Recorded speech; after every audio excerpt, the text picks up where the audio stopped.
she got up to leave to go to the bathroom only, and she's hearing this, and she left her beautiful daughter there, Rachel, sitting in the front row, and Rachel, another one who serves that fact, the children loved her.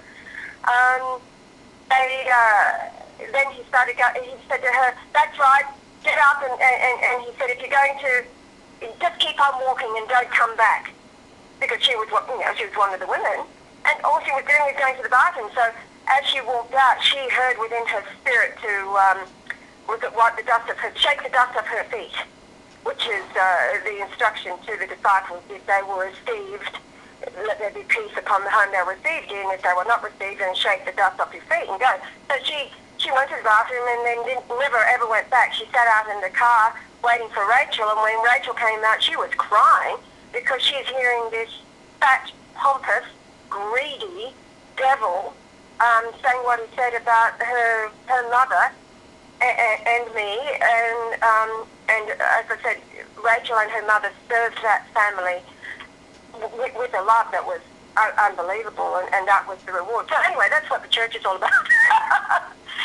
And then, of course, they drove straight to my house to tell me what happened, and I laughed, and I just thought, well, that's the spiritual 2x4 now, like, wake up, like, I knew I'd been challenged. So, and then from then on, it was the real, what I got to see was the entertainment, absolutely, the absolute greed, the use of the scriptures to hound people into giving money, tithing, and anyway, well, this man built a house that was worth $1 million in one of the most exclusive areas in southern Vancouver at the time.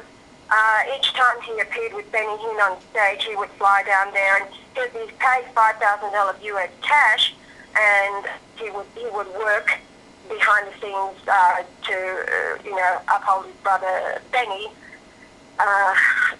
doing the devil's work, deceiving the world and fleecing the sheep all around the planet. And then anyway, it was just one thing after the other. But that's when it was shortly after coming out of there that I was alone walking.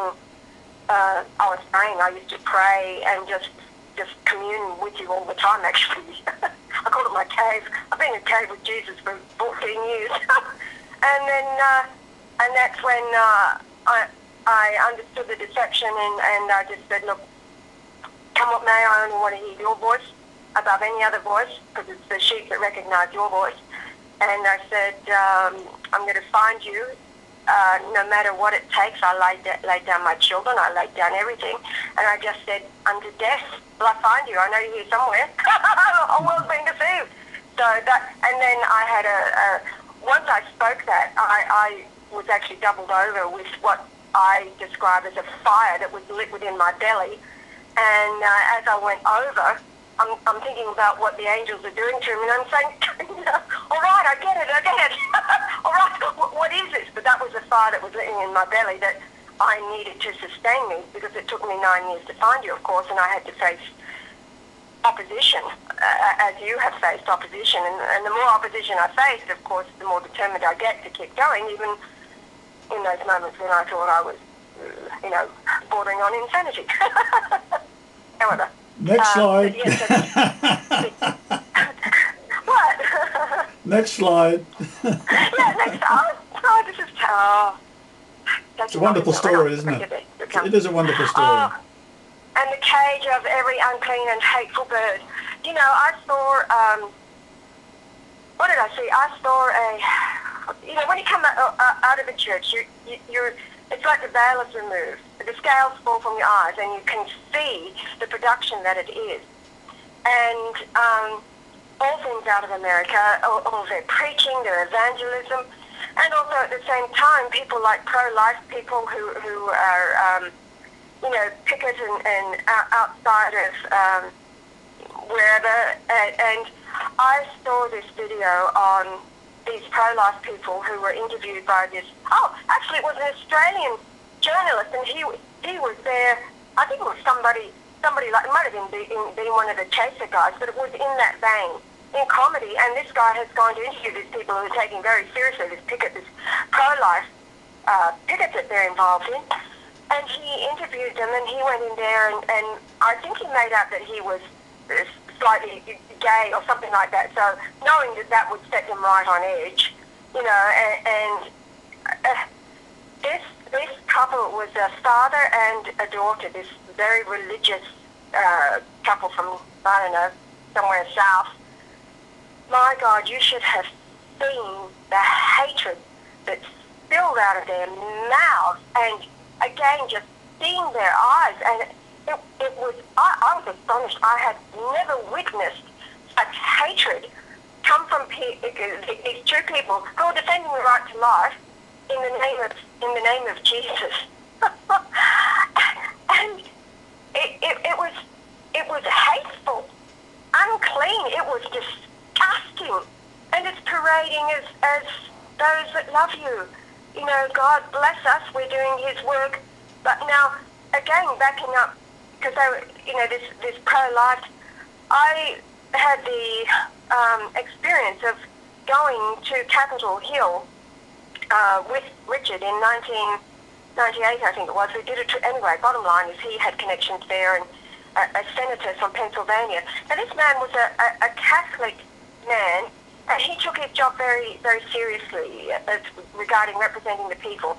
And this pro-life and abortion issue that is huge there, and really this is where all the hatred comes from both sides, I might add.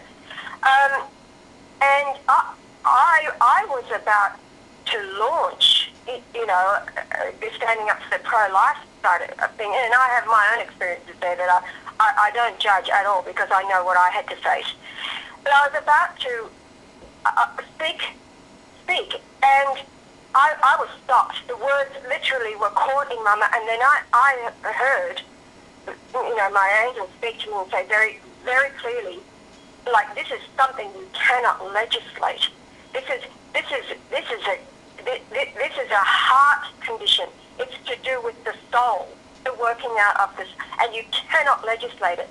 And this poor man who was trying to do the right thing, he found himself in this war of intolerance from both sides, and it was tearing him to pieces. And I just looked at him, and I shut my mouth, and I just said, look, this is something that one cannot legislate. It really is between, you know, the soul and God, which of course it is, and not anyway. So, have you got anything to say? Yeah, I'm up to about the 8th slide now. Oh, hon. Well, you know what. Go through until you see the Great Escape and a cartoon of, and I heard another voice from heaven saying, "Come out of her." Yes. Go through to that. I'm just looking at through. For all the nations have drunk of the wine of the wrath of her fornication, and how these guys are so powerful. They are. Well, I weep, but at the same time, I'm just sickened because. Well, go to the next slide. Pardon? Go to the next slide. The next one. The one that's a cartoon in a jungle. Isn't that right? You've got Mickey Mouse and Donald Duck dressed up in greens, aka, you know, America, with their guns and ammo and invading peoples of all nations, all tongues. Right, now, comment. When we was in New Guinea, we went to see Coca-Cola. Oh. We wanted to what? What happened? Totally. The people that, well, they're addicted to it. The children and little Angie, they're addicted to it. And of course it's all designed to kill them slowly. McDonald's is not in New Guinea yet. However, they've got, what is it, Red Rooster over there, a Big Rooster or something like that. Yeah. They haven't got to, you know, they don't eat out a lot. They're so poor they don't have the money to eat out. However, Coca-Cola is absolutely everywhere, up in the Highlands, everywhere. And isn't this typical? This just says it all. You know, you've got Mickey. So what happened when we went to see Coca-Cola to get supplied with water?